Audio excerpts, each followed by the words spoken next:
Bulletin میں سب سے پہلے آپ کو خبر دیں، وزیر اعظم شہباز شریف اور ایرانی صدر مسعود پزشکیان کے درمیان ٹیلیفونک رابطہ ہوا۔ دونوں رہنماؤں کے درمیان گفتگو 1 گھنٹے تک جاری رہی۔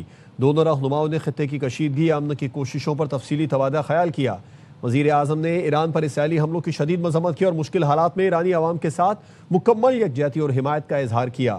وزیر اعظم نے 1900 سے زائد قیمتی جانوں کے ضیاع پر گہرے دکھ اور افسوس کا اظہار کیا۔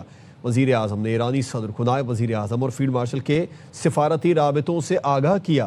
وزیر اعظم نے ایرانی صدر کو امریکہ، خلیجی اور اسلامی ممالک کے ساتھ جاری سفارتی رابطوں سے آگاہ کیا۔ وزیر اعظم نے کہا، امن مذاکرات کے لیے سازگار ماحول پیدا کرنا ہے۔ اجتماعی کوششوں سے کشیدگی کے خاتمے کی مؤثر راہ نکلے گی۔ پاکستان خطے میں امن و استحکام کے لیے تعمیری کردار جاری رکھے گا۔ ایرانی صدر نے وزیر اعظم شہباز شریف کی مخلصانہ سفارتی کاوشوں کی تعریف کی۔ مسعود پزشکیان نے کہا کہ مذاکرات اور ثالثی کے لیے اعتماد سازی کی ضرورت ہے۔ سعودی عرب، ترکیہ اور مصر کے وزرائے خارجہ کل اسلام آباد میں ملاقات کریں گے۔ نائب وزیر اعظم اسحاق ڈار کہتے ہیں، ایمانداری اور نیک نیتی سے تنازع ختم کرنے کی کوشش کر رہے ہیں۔ تمام دوست ممالک بھی بھرپور تعاون کر رہے ہیں۔ دفتر خارجہ کے مطابق معزز مہمان وزیر اعظم سے بھی ملاقات کریں گے۔ ترک وزیر خارجہ نے کہا، اب ایسا لگتا ہے بات چیت کا مرحلہ آ گیا۔ پوری دنیا اس جنگ کو جلد از جلد روکنے کی توقع رکھتی ہے۔ ایران کے ساتھ مذاکرات کے اشارے ملے ہیں مگر ابھی واضح پیش رفت نہیں ہوئی ہے۔ امریکی وزیر خارجہ مارکو روبیو کہتے ہیں کہ مذاکرات کسی بھی وقت شروع ہو سکتے ہیں۔ توقع ہے ایران جنگ مناسب وقت پر ختم ہو جائے گی۔ ہم مہینوں کی نہیں ہفتوں کی بات کر رہے ہیں۔ بغیر زمینی فوج کے بھی ایران جنگ کامیاب ہو سکتی ہے۔ صدر ٹرمپ کو ہر صورتحال سے نمٹنے کے لیے آپشنز فراہم کیے جا رہے ہیں۔ ایران آبنائے ہرمز پر ٹرولنگ سسٹم کا فیصلہ کر سکتا ہے۔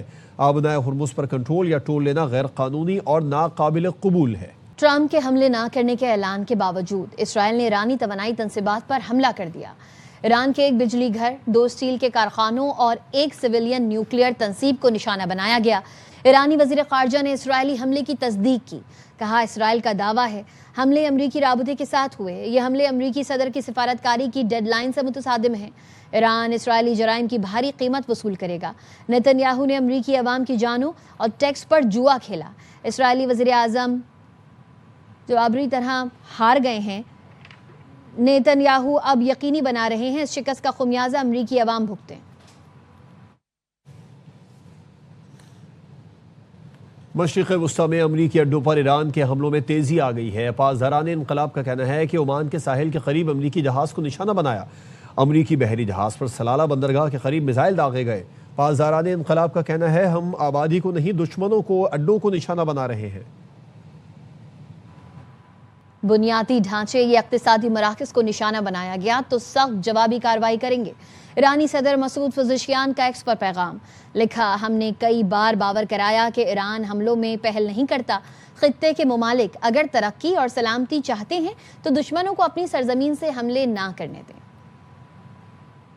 امریکی صدر ٹرمپ کہتے ہیں کہ نئے ایرانی سپریم لیڈر سے متعلق کچھ پتہ نہیں چل رہا ہے۔ اب ایران میں قیادت کون کر رہا ہے یہ بھی معلوم نہیں۔ میرے خیال میں رجیم چینج ہو گئی ہے۔ But he's afraid to announce who's the head. We don't even know who the hell the leader is. So I think we have regime change already. But we're going to be, at some point, we'll be leaving. And I think you're going to see a rocket ship because we won't have that dark cloud hanging over our heads. Because it might have affected your country, Saudi Arabia and the others. And it certainly affected Israel more than anybody. But it also affected us. Iran نے اسرائیل پر cluster بم برسا دیے۔ تل Aviv میں خطرے کے siren بج اٹھے۔ ترک media سے وابستہ صحافی نے تل ابیب میں کلسٹر بم گرنے کی ویڈیو بنا لی۔ اسرائیلی حکام کا کہنا ہے، ایرانی حملے میں 1 اسرائیلی ہلاک اور 2 زخمی ہو گئے۔ حملوں میں عمارتوں اور دکانوں کو نقصان پہنچا۔ ایرانی حملوں میں اب تک 5000 سے زیادہ اسرائیلی زخمی ہو چکے ہیں۔ ایران نے سعودی عرب میں امریکی اڈوں کو پھر نشانہ بنایا ہے۔ پرنس سلطان ایئر بیس پر میزائل حملہ کیا گیا۔ اے پی کے مطابق حملے میں 15 امریکی فوجی زخمی ہوئے، 5 شدید زخمی ہیں۔ ایران نے 6 بیلسٹک میزائل اور 29 ڈرونز داغے۔ پاسداران انقلاب نے میزائل حملوں کی ویڈیو بھی جاری کر دی۔ امریکی حکام کا کہنا ہے کہ گزشتہ ہفتے سعودی عرب پر حملوں میں درجنوں امریکی فوجی زخمی ہو چکے۔ ابوظہبی میں بیلسٹک میزائل کا ملبہ گرنے سے 2 مقامات پر آگ بھڑک اٹھی، 5 بھارتی زخمی ہوئے۔ یو اے ای حکام کے مطابق واقعہ خلیفہ اکنامک زون کے قریب پیش آیا۔ ایران پر امریکی اور اسرائیلی حملوں کو 29 دن ہو گئے۔ ایرانی حکام کا کہنا ہے اسرائیلی فورسز نے Tehran science and technology university پر حملہ کیا جس سے عمارت کو نقصان پہنچا۔ ایرانی حکام کا کہنا ہے 97 سال پرانی معروف یونیورسٹی پر بمباری کی گئی، تعلیمی سرگرمیاں شدید متاثر ہوئی ہیں۔ اسرائیلی فورسز نے تہران کے وسطی علاقے میں آبادی پر بھی حملہ کیا۔ زنجان میں رہائشی عمارت پر حملے میں 5 شہری شہید ہو گئے۔ اسرائیلی جارحیت میں 1900 سے زائد افراد شہید ہو چکے ہیں۔ 1000 سے زائد شہری تنصیبات کو نشانہ بنایا گیا ہے۔ حوثیوں نے یمن سے اسرائیل پر میزائل داغ دیے۔ حوثی ترجمان نے کہا ہے کہ مقبوضہ مغربی کنارے کے جنوب میں واقع اسرائیلی فوجی مقامات کو بیلسٹک میزائلوں سے نشانہ بنایا۔ حملے ایران، لبنان، عراق، فلسطین پر اسرائیلی کارروائیوں کے جواب میں کیے گئے۔ ترجمان نے کہا اہداف حاصل کرنے تک حملے جاری رہیں گے۔ اسرائیلی فوج نے یمن سے اسرائیلی علاقے پر میزائل داغے جانے کی تصدیق کر دی۔ یوکرینی صدر زیلنسکی سعودی عرب اور متحدہ عرب امارات کے دورے کے بعد قطر پہنچ گئے۔ دوحہ میں امیر قطر سے ملاقات کریں گے۔ اس سے پہلے یوکرینی صدر نے ابوظہبی میں UAE کے صدر سے ملاقات کی۔ ایکس پر لکھا یوکرینی اہلکار UAE میں شہریوں کے تحفظ میں مدد کے لیے کام کر رہے ہیں۔ دونوں ممالک نے دفاعی تعاون بڑھانے پر اتفاق کیا۔ تیل کی رسد سے متعلق خطرات اور علاقائی سلامتی پر تبادلہ خیال کیا۔ روسی نائب وزیر اعظم الیگزینڈر نوواک نے روسی وزارت توانائی کو 1 اپریل سے پیٹرول کی برآمدات پر پابندی لگانے کی ہدایت کر دی ہے۔ سرکاری خبر ایجنسی کے مطابق وزارت توانائی کو کہا گیا ہے کہ ریفائنڈ پیٹرول کی برآمدات پر پابندی لگانے کے لیے قرارداد تیار کی جائے۔ یہ پابندی 31 جولائی تک برقرار رہے گی۔ مشرق وسطیٰ میں جنگ کے سبب عالمی تیل منڈی میں بے چینی ہے۔ گزشتہ سال روس نے تقریباً 50 لاکھ میٹرک ٹن پیٹرول برآمد کیا تھا، جو یومیہ تقریباً 1,17,000 بیرل بنتا ہے۔ صدر مملکت نے پاور سیکٹر کی قومی اصلاحاتی ٹاسک فورس کے 15 ارکان کو سول اعزازات دینے کی منظوری دے دی۔ ترجمان ایوان صدر کا کہنا ہے 10 ارکان کو ستارہ امتیاز اور 5 کو تمغہ امتیاز دیا جائے گا۔ صدر نے وزیر اعظم کی سفارش پر قومی اصلاحاتی ٹاسک فورس کو سول اعزازات دینے کی منظوری دی۔ IMF سے معاہدہ طے پا گیا۔ توسیع فنڈ سہولت اور RSF قرض پروگرام کے تحت پاکستان کو 1 ارب 21 کروڑ ڈالر ملیں گے۔ اعلامیے کے مطابق مشرق وسطیٰ میں کشیدگی سے معاشی خطرات برقرار ہیں۔ IMF نے حکومتی ٹیم سے گورننس بہتر بنانے، معاشی بے ضابطگیوں کے خاتمے کا مطالبہ کیا ہے۔ حکومت کی عوام کو پیٹرولیم مصنوعات پر 300 ارب روپے سبسڈی دینے کی تیاریاں کی۔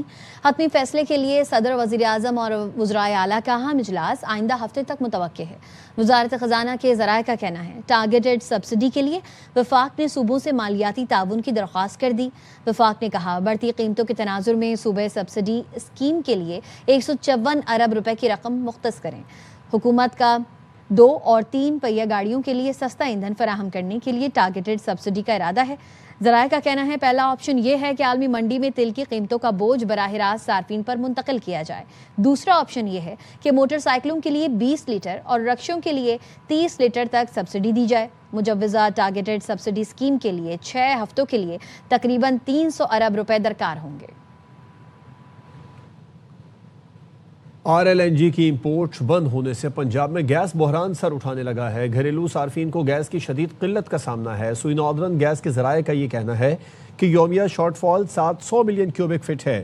صرف 200 million cubic feet gas supply کی جا رہی ہے۔ لاہور میں ناشتے اور کھانے کے اوقات میں بھی گیس غائب رہنے لگی ہے۔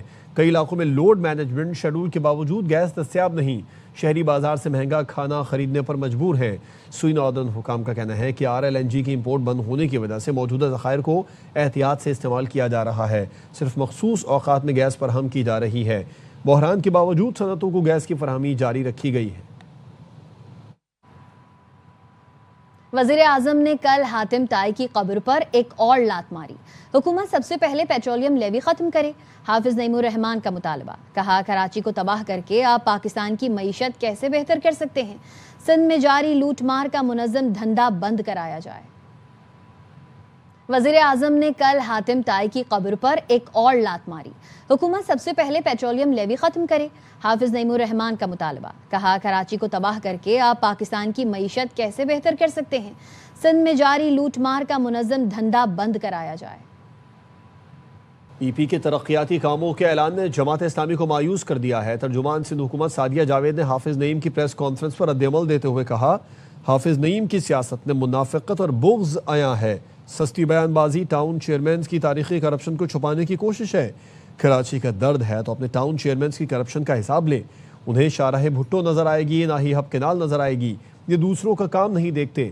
کراچی کے انفراسٹرکچر کی بحالی کے عملی اقدامات سامنے آ چکے، شہر دوبارہ ترقی کرے گا، حافظ نعیم الرحمان مزید پریشان ہوں گے۔ پہلے ٹائیگر فورس تھی، اب ایک اور آ رہی ہے، سنا ہے وہ بانی پی ٹی آئی کو رہا کروائے گی۔ گورنر خیبر پختونخوا فیصل کریم کنڈی کہتے ہیں کیا یہ فورس اڈیالہ پر حملہ کرے گی؟ وہ باتیں ختم ہو چکی ہیں، یہ صرف ثوابی کراس کر کے دکھا دیں۔ گورنر کے پی نے کہا بانی کے بیٹے نے جنیوا میں جو گل کھلائے انہوں نے ثابت کر دیا کہ وہ انہی کے بیٹے ہیں۔ جس سیاست نے ان کو نام دیا، حکومت دی، اس کو برا بھلا کہنا کوئی نئی بات نہیں۔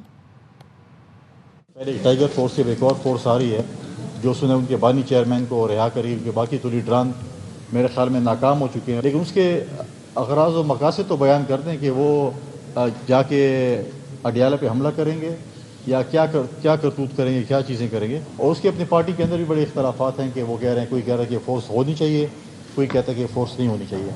تو جب وقت آئے گا ہم وقت پہ ہی کام کرتے ہیں، وقت سے پہلے ان کی طرح ڈائلاگز نہیں بولتے۔ اسلام آباد کی طرف اس دفعہ چڑھائی کر کے ذرا تجربہ کر لیں، پھر پتہ چل جائے گا کہ ان میں کتنا دم ہے، کتنا خم ہے۔ وہ باتیں اور وہ ڈائلاگیں ختم ہو چکی ہیں، ثوابی کراس کر کے دکھا دیں۔ جس ریاست نے ان کو نام دیا، جس ریاست کی وجہ سے آج یہ یہاں پر صوبے میں حکومت کر رہے ہیں، تو ان کو برا بھلا کہنا کوئی آج کی بات نہیں ہے۔ عمران کے بیٹے کا آپ دیکھیں کہ اس نے جو جا کر وہاں پر جو گل کھلائے ہیں، اس نے ثابت کیا کہ وہ واقعی عمران کا بیٹا ہے، جو ہمیشہ انہوں نے پاکستان اور ریاست کے خلاف بات کی ہے۔ اس اتحادی حکومت نے، چاہے ہماری سیاسی جماعتیں ہیں، ہماری فیڈرل حکومت ہے، چاہے ہماری ریاستی ادارے ہیں، ہماری فوج ہے، ہمارے فیلڈ مارشل صاحب ہیں، سب نے دکھایا دنیا کو کہ پاکستان کی کیا طاقت ہے۔ ہم نے انڈیا کو جس طریقے شکست دی، آج دنیا اس ریجن میں، ان علاقوں میں امن قائم کرنے کے لیے پاکستان کی طرف دیکھ رہی ہے، پاکستان کو مرکز بنائے ہوئے۔ آج دنیا کہہ رہی ہے کہ ہم پاکستان میں بیٹھ کر ڈائلاگز کریں گے۔ پی ٹی آئی رہنما سلمان اکرم راجہ کہتے ہیں کہ پی ٹی آئی غریبوں کی جماعت ہے اور غریبوں کا مستقبل فیکٹریوں سے جڑا ہے۔ قاسم خان کی تقریر سوشل میڈیا پر موجود ہے جس میں واضح طور پر کہا گیا کہ ہم جی ایس پی پلس کے ساتھ کھڑے ہیں، کیونکہ معیشت چلے گی تو پاکستان مضبوط ہوگا۔ سندھ کے سینئر وزیر شرجیل انعام میمن کہتے ہیں گندم خریداری کی پالیسی کا مقصد کاشتکاروں کے مفادات کا تحفظ کرنا ہے۔ 1 ملین میٹرک ٹن گندم کی خریداری کا فیصلہ کیا ہے۔ قیمت 3,500 روپے فی من مقرر کی گئی ہے۔ 1 اپریل سے صوبے کے 109 مراکز پر گندم کی خریداری شروع ہوگی۔ گندم صرف رجسٹرڈ ہاری کارڈ ہولڈر سے ہی خریدی جائے گی۔ اس سے 3,30,000 کاشتکار براہ راست مستفید ہوں گے۔ شرجیل انعام میمن نے کہا حکومت واردانہ فراہم نہیں کرے گی، کاشتکار اپنے بیگ لائیں گے، فی بیگ 60 روپے کی ادائیگی سندھ بینک کے ذریعے براہ راست اکاؤنٹس میں ہوگی۔ انہوں نے کہا حکومت کے پاس 2 لاکھ ٹن گندم کا سٹاک موجود ہے۔ نئی پالیسی سے عوام کو کم قیمت پر آٹے کی فراہمی یقینی بنائی جائے گی۔ مقبوضہ وادی میں کشمیری شہری نے فیلڈ مارشل عاصم منیر سے والہانہ محبت کا اظہار کیا۔ اوم پورہ جنگلات ہیڈ کوارٹرز کے سامنے شہری نے پوسٹر بنا کر عسکری قیادت سے والہانہ محبت کا اظہار کیا۔ ویڈیو میں شہری کو وی لو یو فیلڈ مارشل والا پوسٹر دفتر کے سامنے لہراتے ہوئے دیکھا جا سکتا ہے۔ پاکستان کی سول و ملٹری قیادت دنیا بھر میں تنازعات سے متاثرہ مظلوم عوام کے لیے امید کی کرن بن چکی ہے۔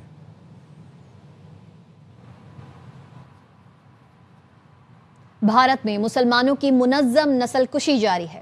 عالمی سطح پر نسل کشی کی نگرانی کرنے والی تنظیم جینوسائیڈ واچ نے اس حوالے سے رپورٹ جاری کر دی۔ جینوسائیڈ واچ نے کہا بھارت نسل کشی کے 10 مراحل میں سے 7 مرحلے عبور کر لیے۔ مودی کی نفرت انگیز تقاریر اور مسلم مخالف ریلیوں میں اضافہ ہوا ہے۔ رپورٹ میں بتایا گیا بھارتی معاشرے میں امتیازی قوانین، تعصبی بیانات، اقلیتوں کے حقوق سے محرومی عام ہے۔ بھارت میں تعصب، بڑھتی ہوئی نفرت انگیز تقاریر، قانونی اخراج اور تشدد عروج پر ہے۔ بھارتی سول سروسز میں مسلمانوں کی کم نمائندگی، انٹرنیٹ پابندیاں شامل ہیں۔